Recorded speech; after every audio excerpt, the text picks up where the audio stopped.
सिहाल परमारथ में आप सभी का तहे दिल से स्वागत करता हूँ जी। सभी को प्यार भरी राधा स्वामी जी। कल बाबा जी ने जो भी गाइडलाइंस डेरा निवासियों को दी, वो सभी डेरा निवासियों ने उसको बड़े ही अच्छे तरीके से फॉलो किया। एचओडी के साथ जो भी मीटिंग में बातें हुई थी वो डेरा निवासियों तक पहुँची और जैसा जैसा बाबा जी ने कहा था वैसा वैसा ही हुआ। पूरे डेरा की लाइट्स जो हैं वो स्ट्रीट लाइट हैं वो भी बंद कर दी गई थी, अंदर की लाइट्स वो भी बंद कर दी गई थी, यानी पूरे डेरा की लाइट्स सारी बंद कर दी गई थी।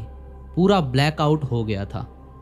एक एक हिदायत को सभी ने अच्छे से फॉलो किया और जो भी सरकार की तरफ से गाइडलाइंस दी जा रही हैं, कुछ जगह फॉलो हुई, कुछ जगह फॉलो नहीं हुई, क्योंकि कईयों तक ये इन्फॉर्मेशन पहुंची होगी, कईयों तक इन्फॉर्मेशन नहीं पहुंची होगी।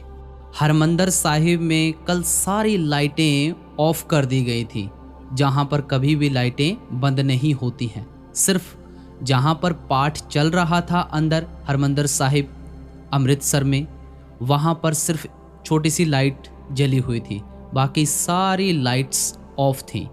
ये एक छोटी सी आप वीडियो भी देख सकते हैं अमृतसर की। और एक इन्फॉर्मेशन वो भी आप सभी के साथ शेयर कर दूं, कल की ये जो जितनी भी सिचुएशन हो रही है, इसके चलते हुए बहुत सारी संगत के मन में ये डाउट है कि क्या अब जो भंडारा होने जा रहा है डेरा ब्यास में, क्या ये कैंसिल हो गए हैं? क्योंकि ऑब्वियसली अगर ऐसा वातावरण होगा देश में तो कहीं ना कहीं हमारे मन में ये सवाल तो उत्पन्न हो ही जाता है। तो आप सभी को ये बता दें कि अभी डेरा ब्यास की तरफ से कोई ऐसी इन्फॉर्मेशन नहीं आई है कि सत्संग कैंसिल है या सत्संग को पोस्टपोन कर दिया गया है। ऐसी कोई भी इन्फॉर्मेशन नहीं है। आप बड़ी ही खुशी के साथ डेरा ब्यास में सत्संग के लिए, सवाल जवाब के लिए बड़ी खुशी से जा सकते हैं। इन फ्यूचर अगर कोई ऐसी इन्फॉर्मेशन आती है या सत्संग पोस्टपोन होता है या सत्संग कैंसिल होता है, इस माहौल के चलते हुए, वैसे ऐसा होगा नहीं, अगर इन फ्यूचर हुआ तो आप सभी को एक छोटी सी वीडियो बना के बता दिया जाएगा। अगर फास्टली इन्फॉर्मेशन आपको चाहिए तो आप व्हाट्सएप के साथ, इंस्टाग्राम के साथ जुड़ सकते हैं। डिस्क्रिप्शन में आपको लिंक मिल जाएगा। बाकी ये आप सभी के साथ इन शॉर्टली एक इन्फॉर्मेशन शेयर करनी थी। आगे की जो भी इन्फॉर्मेशन होगी आप सभी के साथ शेयर कर दी जाएगी। अभी मैं आपको एक वाकया सुनाने जा रहा हूँ जो कि हमारे फौजी भाई साहब का था। बड़े महाराज जी के समय का ये वाकया है। क्या हुआ था, आओ ये पूरा वाकया सुनो।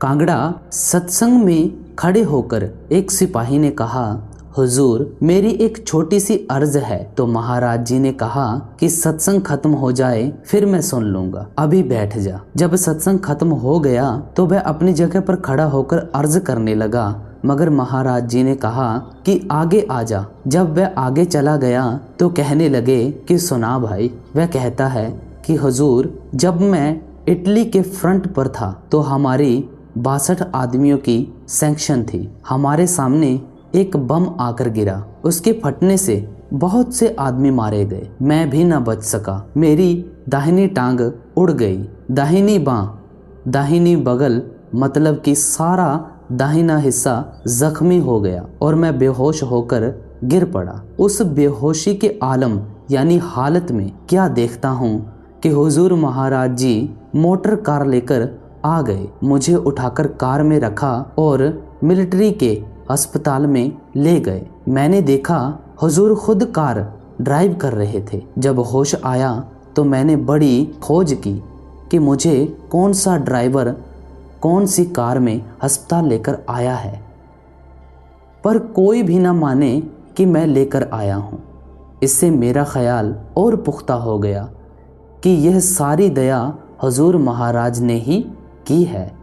मैं उस अस्पताल में तकरीबन 1.5 महीना एक ही तरफ लेटा रहा। दाहिना हिस्सा तो घावों में जख्मी था ही। लगातार लेटे रहने से बायां हिस्सा भी जख्मी हो गया। उधर दुश्मन एडवांस कर बढ़ रहा था और हमारी फौजें पीछे हट रही थी, इसलिए हमारा अस्पताल भी वहाँ से किसी और जगह जाना था। अब जो बीमार जल्दी ठीक नहीं होने वाले थे, सलाह की गई कि उन्हें मार दिया जाए और बाकी किसी दूसरी जगह पहुँचाए जाए जहाँ बहुत सारे बीमार हों। वहाँ ज़ख्मियों को कौन उठाए।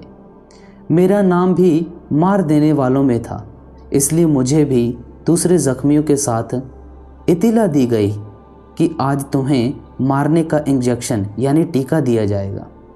जब डॉक्टर मेरे पास आया तब मैंने उससे कितनी ही मिन्नत की कि मुझे मारने का इंजेक्शन ना दिया जाए, पर मुझे पता चला कि उसने मारने का इंजेक्शन मुझे दे ही दिया है, क्योंकि थोड़ी देर के बाद मुझे सब कुछ हरा ही हरा नज़र आने लग गया। मैं समझ गया कि मुझ पर टीके का ज़बरदस्त असर हावी हो चुका है और अब मेरी मौत में कोई शक बाकी नहीं। तब मैंने उस वक्त हुजूर महाराज जी का ध्यान किया। हमारे अस्पताल के नज़दीक एक बहुत तेज नाला बहता था। आखिर उन अस्पताल वालों ने मुझे उठाकर तेज बहते पानी में फेंक दिया। मेरे याद करने की देर थी कि हुजूर महाराज जी खुद साक्षात आए। मैंने खुली आंखों से दर्शन किए, बल्कि उन्होंने अपने दोनों हाथों से उठाकर मुझे नाले से बाहर रख दिया और ख़ुद चले गए। इतनी देर में अस्पताल की एक लारी आ गई। उन लारी वालों ने कहा कि इसे भी इसमें रख लो, सो मुझे लारी में डालकर कैंप में ले आए। अब हजूर की दया से मैं राज़ी हो गया हूँ और लकड़ी की टांग के सहारे, जो कि मुझे अस्पताल वालों ने लगवा दी है, अच्छी तरह चल फिर सकता हूँ। तब हुजूर महाराज जी ने कहा कि भाई, मुझे तो कुछ पता भी नहीं, मैं तो यहाँ कांगड़ा में बैठा हुआ हूँ। इन कांगड़ा वासियों से पूछ ले मैं कहीं गया हूँ।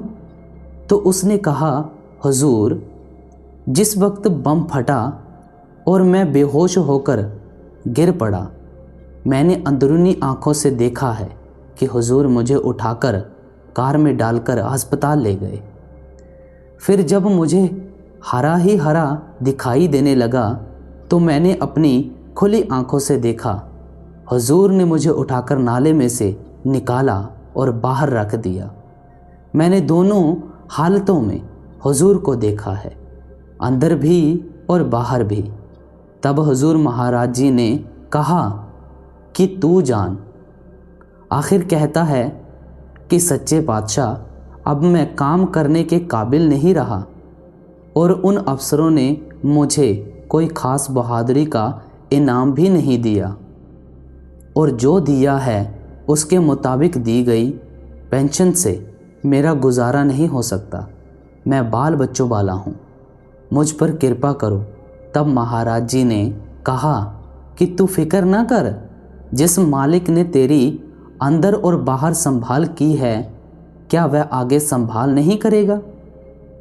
तुझे यकीन तो हो ही गया है कि मालिक संभाल करता है, तू चिंता मत कर, वह अब भी तेरी मदद करेगा। ये हमारे तहसीलदार साहिब ठाकुर दयाल सिंह बैठे हैं, तू इन्हें साथ लेकर डिप्टी कमिश्नर साहिब के पास जाकर यही कहानी सुना देना। वे सिफारिश करेंगे और तेरी तरक्की या बहादुरी ज़रूर बढ़ जाएगी। जब सत्संग से उठकर हुजूर महाराज जी अंदर जिस जगह पर ठहरे हुए थे गए तो उसने फिर जाकर चरणों में माथा टेका। मैं पहले बता चुका हूँ कि उसकी दाहिनी टांग लकड़ी की लगी हुई थी, जो कि सीधी ही रहती थी, इसलिए वह साष्टांग प्रणाम करके लेट गया और जी भरकर रोया, यहाँ तक कि हुजूर महाराज के चरण तर कर दिए।